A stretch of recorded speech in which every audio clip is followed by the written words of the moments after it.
तारीख 3 मई 1999। बटालिक क्षेत्र के एक छोटे से गांव में एक लोकल चरवाहा ताशी नाम गया जिसकी याक गुम हो गई। अपने एक दोस्त के साथ वो याक को खोजने निकल पड़ा। दूरबीन से देखते हुए उसने कुछ अजीब देखा। उसने देखा कि कुछ हथियारबंद लोग पहाड़ी पर खुदाई कर रहे हैं। गौर से देखने की कोशिश की तो पाया कि करीब 6 लोग हैं जो काले कपड़ों में हैं, वो चट्टानें तोड़ रहे हैं और वहां खुदाई कर रहे थे। ताशी को शक हुआ कि हो ना हो ये लोग एलओसी के दूसरी तरफ से आए हैं। उसने तुरंत इंडियन आर्मी के नजदीकी पोस्ट पर जाकर सूचना दी। इंडियन आर्मी ने जब पड़ताल की तो पाया कि इंफॉर्मेशन सच थी। ये कोई आम घुसपैठ नहीं थी, बल्कि ये एक वेल प्लान्ड ऑपरेशन था जिसका मकसद था भारत की सुदूर उत्तर की जो टिप है, जहां पर सियाचिन ग्लेशियर की लाइफलाइन NH-1D को किसी तरह काटकर उस पर नियंत्रण किया जाए। वो उन पहाड़ियों पर कब्जा करना चाहते थे जहां से लद्दाख की ओर जाने वाली रशद या राशन की काफिलों की आवाजाही को रोक दें और भारत को मजबूर होकर सियाचिन छोड़ना पड़े। इस ऑपरेशन को परवेज मुशर्रफ के बदले की तरह भी देखा जाता है कि मुशर्रफ इस बात से बौखलाए रहते थे कि भारत ने 1984 में सियाचिन पर कब्जा कर लिया था। उस समय वो पाकिस्तान की कमांडो फोर्स में मेजर हुआ करते थे। उन्होंने कई बार उस जगह को खाली कराने की कोशिश की पर सफल नहीं हो पाए। पाकिस्तानी आर्मी के इस ऑपरेशन का कोड नेम ऑपरेशन बद्र था और पाकिस्तान का यह ऑपरेशन अगर सफल हो गया होता तो उन्होंने कश्मीर को लद्दाख से अलग कर दिया होता। यह ऑपरेशन 1972 की शिमला समझौते का सीधा सीधा उल्लंघन था, जिसे पूर्व प्रधानमंत्री इंदिरा गांधी और पाकिस्तान के तत्कालीन राष्ट्रपति जुल्फिकार भुट्टो ने हस्ताक्षर किए थे। इस समझौते के अनुसार दोनों देशों में यह सहमति व्यक्त थी कि वो कभी भी एलओसी का उल्लंघन नहीं करेंगे और भारत पाकिस्तान के बीच किसी भी मुद्दे का शांतिपूर्ण समाधान द्विपक्षीय वार्ता के माध्यम से किया जाएगा। गौरतलब बात यह है कि इस घुसपैठ से कुछ महीने पहले प्रधानमंत्री अटल बिहारी वाजपेयी ने लाहौर की बस यात्रा की थी। उस यात्रा का मकसद था भारत और पाकिस्तान के बीच शांति स्थापित करने का प्रण लेना। एक और दिलचस्प बात यह है कि उस समय भारतीय सेना के प्रमुख जनरल वेद प्रकाश मलिक पोलैंड और चेक गणराज्य की यात्रा पर गए हुए थे और वहां उनको इस घुसपैठ की पहली खबर सैनिक अधिकारियों से नहीं बल्कि वहां के भारतीय राजदूत से मिली। एक और ताज्जुब की बात यह है कि पाकिस्तानी सेना ने कारगिल क्षेत्र में घुसकर कई पोस्टों पर कब्जा कर लिया और इंडिया की खुफिया एजेंसियों को इसकी भनक तक नहीं थी। पाकिस्तान के दृष्टिकोण से देखें तो यह उनका एक बढ़िया प्लान था। उनके पास भौगोलिक रूप से काफी फायदे थे। पाकिस्तानी सैनिक ऊंचाई पर घात लगाए बैठे थे। इसके अलावा यह क्षेत्र बहुत ठंडा था। यहां का तापमान -40 डिग्री सेल्सियस तक गिर जाता है। इन क्षेत्रों में दुश्मन ने 16,000 से 18,000 फीट की ऊंचाई पर अपनी पकड़ मजबूत बना ली थी। इन परिस्थितियों में यह जंग भारत के लिए एक बहुत बड़ी चुनौती थी। इसकी मुश्किलात का अंदाजा आप इस बात से लगा सकते हैं कि जनरल वेद प्रकाश मलिक ने कहा था कि पाकिस्तान के एक सैनिक के बदले में हमें 27 सैनिक भेजने थे। बहरहाल भारतीय सेना ने ऑपरेशन विजय शुरू किया, जिसका मकसद था कारगिल की ऊंचाइयों को दुश्मन से मुक्त कराना। अब आते हैं टोलो लिंक पर। कारगिल में टोलो लिंक की लड़ाई बेहद खास मानी जाती है, जो युद्ध का टर्निंग पॉइंट बन गई। टोलो लिंक से पहले भारतीय सेना काफी खराब स्थिति में थी। टोलो लिंक 16,000 फीट की ऊंचाई, तापमान -5 डिग्री से भी नीचे, ऑक्सीजन ऑब्वियसली काफी कम, ऊपर से दुश्मन की लगातार फायरिंग, क्योंकि दुश्मन के लिए टारगेट आसान था। अगर झांक के देख लिया और नजर पड़ गई तो निशाना सीधा। इसलिए इंडियन सोल्जर्स केवल तभी चढ़ सकते थे जब खराब मौसम हो या रातें अंधेरी हो, ताकि दुश्मन की नजर न पड़े। कैप्टन अजीत सिंह उस टीम का हिस्सा थे जिन्होंने टोलो लिंक के लिए चढ़ाई की थी। कैप्टन अजीत के बारे में कहा जाता है कि उन्हें 2 किलो वजन वाले राशन के पैकेट या 100 गोलियों में से एक चीज चुननी थी और कैप्टन अजीत ने गोलियां चुनी और 3 दिनों तक बिना खाए पिए जिंदा रहे। इस टीम की अगुवाई कर रहे थे मेजर राजेश अधिकारी।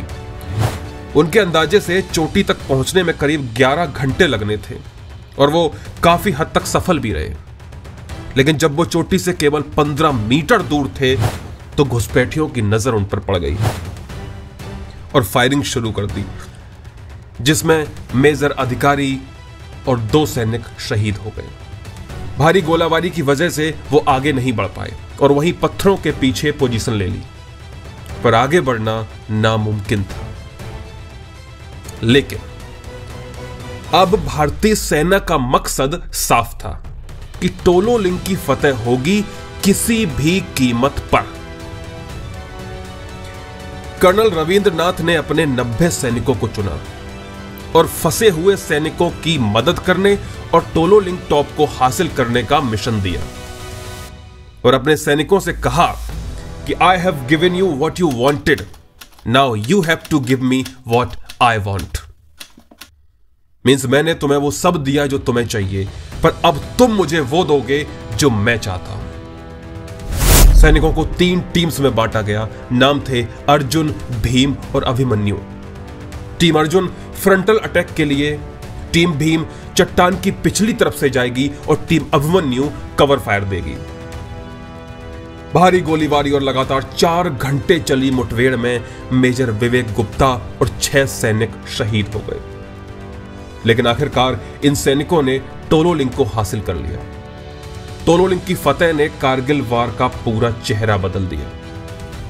टोलो लिंक की लड़ाई के बारे में जनरल वेद प्रकाश मलिक कहते हैं कि यह लड़ाई इतनी नजदीक से लड़ी गई कि दोनों तरफ के सैनिक एक दूसरे को गालियां दे रहे थे और वो दोनों पक्षों के सैनिकों को सुनाई भी दे रही थी। टोलो लिंक के बाद अगला मिशन था पॉइंट 5140, जो 17,000 फीट की ऊंचाई पर था। पॉइंट 5140 को हासिल करने के लिए 2 ग्रुप बनाए गए। पहला ग्रुप लेफ्टिनेंट संजीव सिंह जाम्बाल के कमान में था और दूसरा ग्रुप था लेफ्टिनेंट विक्रम बत्रा की कमान में, जिनका कोड नेम था शेरशाह। दोनों ग्रुप की सक्सेस का अलग अलग कोड था। लेफ्टिनेंट संजीव का कोड था ओ ये और लेफ्टिनेंट बत्रा का ग्रुप का कोड था ये दिल मांगे मोर। दोनों ग्रुप्स ने बहादुरी से फतेह हासिल की। लेफ्टिनेंट विक्रम बत्रा को इस मिशन के बाद कैप्टन की पोस्ट पर प्रमोट कर दिया गया। इसके बाद अगला पॉइंट था टाइगर हिल, जिसका नाम आपने अक्सर सुना होगा। टाइगर हिल के एक तरफ 1000 फीट ऊंची खड़ी चट्टान थी। मिशन था कि इस खड़ी चट्टान पर चढ़ाई करके चोटी पर फतेह हासिल करना। चट्टान खड़ी थी, दुश्मन सोच भी नहीं सकता था कि यहां से भी कोई आ सकता है। सैनिकों ने चढ़ाई के लिए माउंटेन क्लाइंबिंग के उपकरण इस्तेमाल किए। 3 और 4 जुलाई की रातों के बीच 22 बहादुर सैनिकों की टीम इस मिशन को पूरा करने निकल पड़ी। आधे रास्ते पहुंचने के बाद दुश्मन की नजर उन पर पड़ गई और हमला शुरू कर दिया। इसमें प्लाटून कमांडर और 2 सैनिक शहीद हो गए। इनमें एक सैनिक था 19 साल का ग्रेनेडियर योगेंद्र सिंह यादव, जिसने अपने साथियों के साथ चढ़ाई जारी रखी। 940 फीट चढ़ने के बाद जब वो महज 60 फीट दूर थे तो योगेंद्र सिंह को 3 गोलियां लगी, पैरों और कंधे में।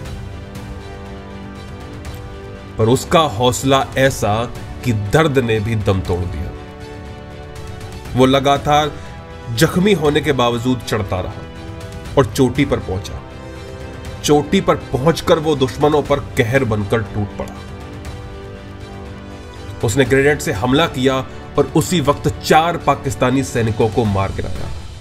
उसका साहस देखकर बाकी सैनिकों ने भी धावा बोल दिया और मिशन टाइगर हिल सफल रहा। और इस मिशन का हीरो रहा ग्रेनेडियर योगेंद्र सिंह यादव। अब फतेह भारत के हाथ में थी। बाकी पॉइंट्स भी कैप्चर किए जा रहे थे जो पाकिस्तानियों के कब्जे में थे। उनमें से एक पॉइंट था पॉइंट 4875। जीत हासिल करने की जिम्मेदारी भी कैप्टन विक्रम बत्रा को दी गई। उनके साथी कैप्टन अनुज नायर भी थे। वो इस चोटी को हासिल करने में सफल रहे, लेकिन कैप्टन विक्रम बत्रा अपने एक साथी लेफ्टिनेंट को बचाने के लिए बंकर से बाहर आए, जो एक विस्फोट की चपेट में आ गया था।